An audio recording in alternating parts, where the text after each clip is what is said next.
I don't think that he should have died. I already said this in my last video. What happened to him was effed up. What happened to him was not okay. It's not acceptable in any way. Charlie Kirk is being used as a martyr. That in itself is an issue. When we look at what people were saying when Melissa Hortman, a Democratic and actual elected official, was assassinated, and then we compare that to the response Republicans are giving to the news of what happened with Charlie Kirk, it paints a disturbing picture. I'm going to say this. Democrats own what happened today. I am devastated. My kids have called panicking.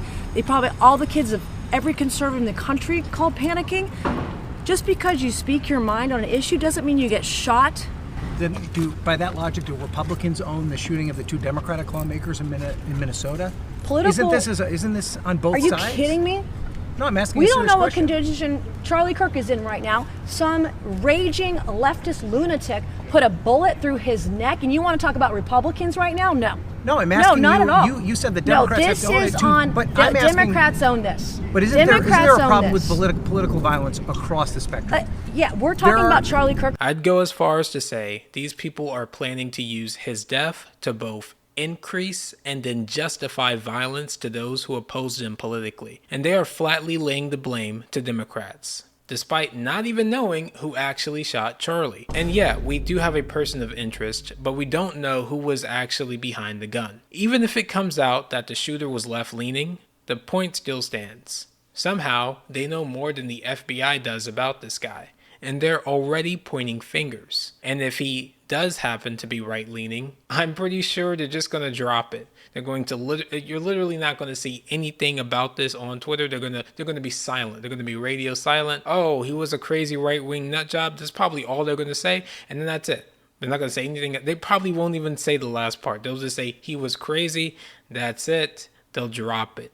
They'll act like they weren't trying to split the entire country into a civil war. That's how they're going to act. Furthermore, when John McCain, another elected official, died, they did not gracefully remember him. They did not give the proper respect to him, who, by the way, was a literal war hero. John fought for this country. He was shot down over North Vietnam. He was captured. He was tortured for over 5 years. He refused to talk. They found out who he was related to, tried to use him as a bargaining chip. And then he refused. He still refused. The literal torture that this man went through left him with permanent physical disabilities. He couldn't even raise his arms above his... He couldn't do this. He literally couldn't do this. All of that for this country. How long did they keep the flags half-mast? 2 days. Charlie Kirk got double off rip. That's incredible, right? But also, John McCain, he was a Republican. But why was he disrespected? Oh, because he didn't like Trump, and Trump didn't like him, and they had feuds, and everybody knew about that. And so when the flags were put down on Monday, why are people mad? We had it half-mast for 2 days. 2 days? A literal war hero, a veteran, an elected official, 2 days?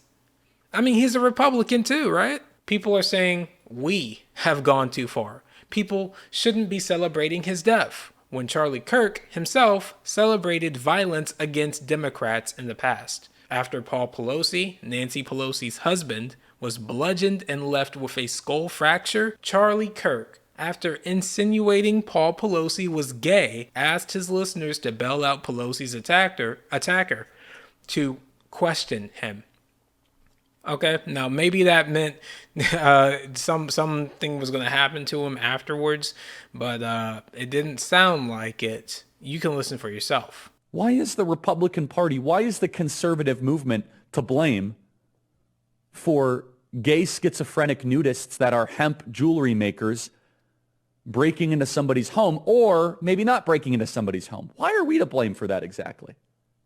And why is he still in jail? Why has he not been bailed out? By the way, if some amazing patriot out there in San Francisco or the Bay Area wants to really be a midterm hero, someone should go and bail this guy out. I bet his bail's like $30,000 or $40,000. Bail him out and then go ask him some questions. I wonder what his bail is. They're going after him with attempted murder, political assassination, all this sort of stuff. I'm not qualifying it. I think it's awful. It's not right.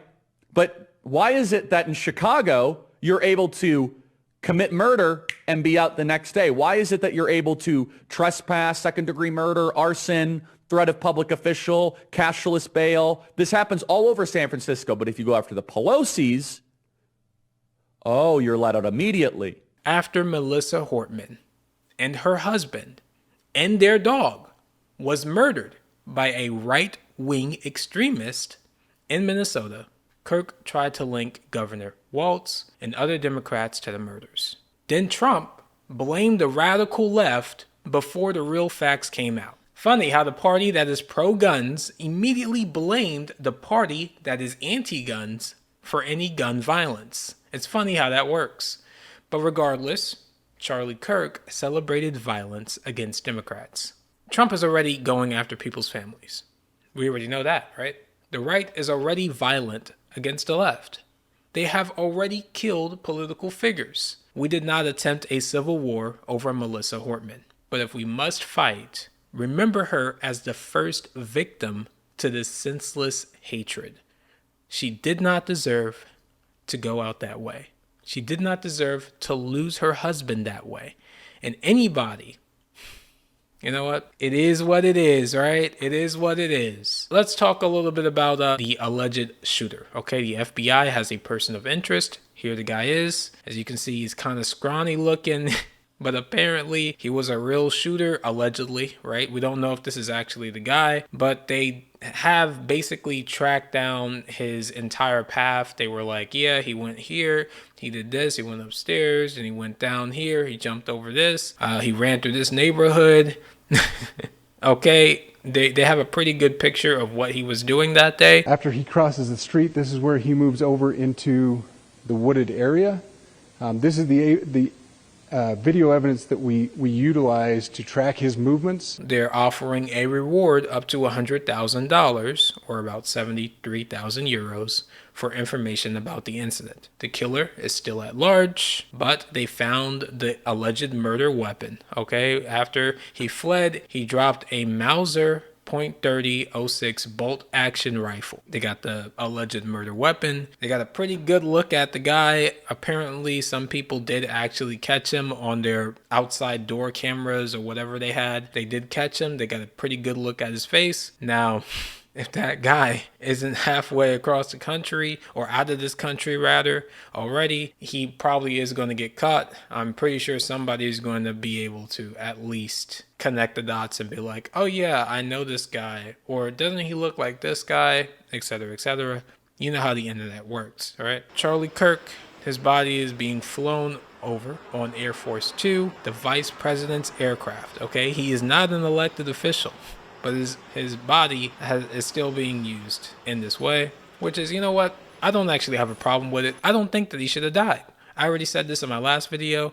What happened to him was effed up. What happened to him was not okay. It's not acceptable in any way. Even if he was a morally reprehensible person, even if he said some horrible things, even if he has a whole lot of bad quotes. I linked a bunch of quotes in the last video because some people were like, he never said anything, da da da da, or you're taking it out of context. I'll let y'all watch. I'll literally, you know what? Here are some quotes. Here's some of the quotes. I can't stand the word empathy, actually. I think empathy is a made-up New Age term that does a lot of damage. And another. I think it's worth it. I think it's worth to have a cost of, unfortunately, some gun deaths every single year so that we can have the Second Amendment to protect our other God-given rights. That is a prudent deal. Oh yeah, here's another. Joy Reid and Michelle Obama and Sheila Jackson Lee and Ketanji Brown Jackson were affirmative action picks, we would have been called the racist. But now they're coming out and they're saying it for us. They're coming out and they're saying, I'm only here because of affirmative action. Yeah, we know. You do not have the brain processing power to otherwise be taken really seriously. You had to go steal a white person's slot to go be taken somewhat seriously. Play cut 52. But I rise today as a clear recipient of affirmative action, particularly in higher education. I may have been admitted on affirmative action, both in terms of being a woman and a woman of color, but I can declare that I did not graduate on affirmative action. This is my personal story. I hear because of action affirmative. She can't even say that. We know.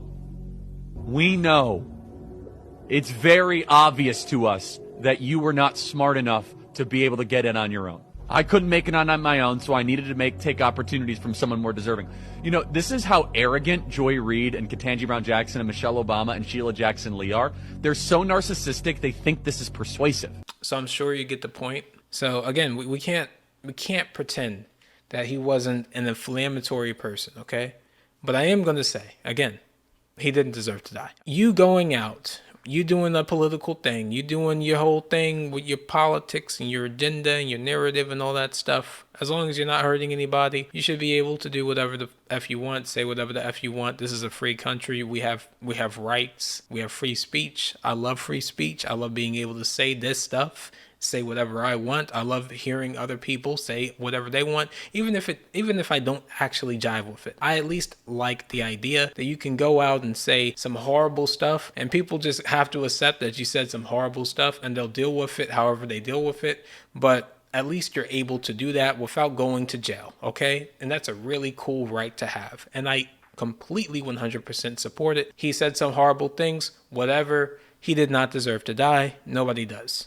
Unless he's like inciting, again, violence to a degree in which people are actually getting hurt or killed or whatever. Then there's another, there's nuance to it, obviously, with everything. It's effed up what happened to him. It really is. And the video, again, I already said it, but it looked like a horror scene out of a movie. It was that graphic. It was that terrible. It was that horrible. It was actually traumatizing to watch. I've told people who haven't seen it and they were talking about it or whatever, they were like, oh yeah, I think I heard that that guy. I'm like, yeah, there's a video out there. Don't watch it because it's not a good video. It's not a good look. We hear about people getting popped and hit, whatever, however you want to say, get killed, shot, whatever. We hear about this a lot, but to see it like that, wow.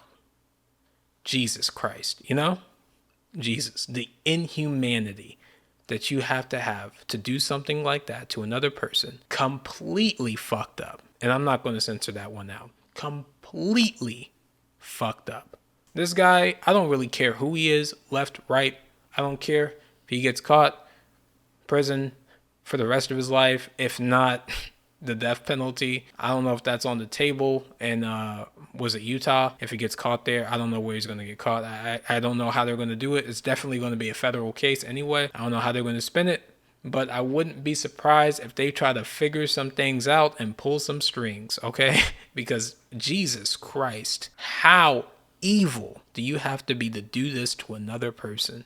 That's all I got to say about that. But yeah, if you got comments or whatever, it's effed up. Shouldn't happen to anybody. Even Nick Fuentes has a right to say all the garbage crap that he does. And I don't want him to get hurt in any way. Even though he is literally saying some of the worst stuff, the most racist things you can think of, I still think that he should be fine and able to say it. That's a right everybody should have. And yeah, that's where I'm going to leave it at.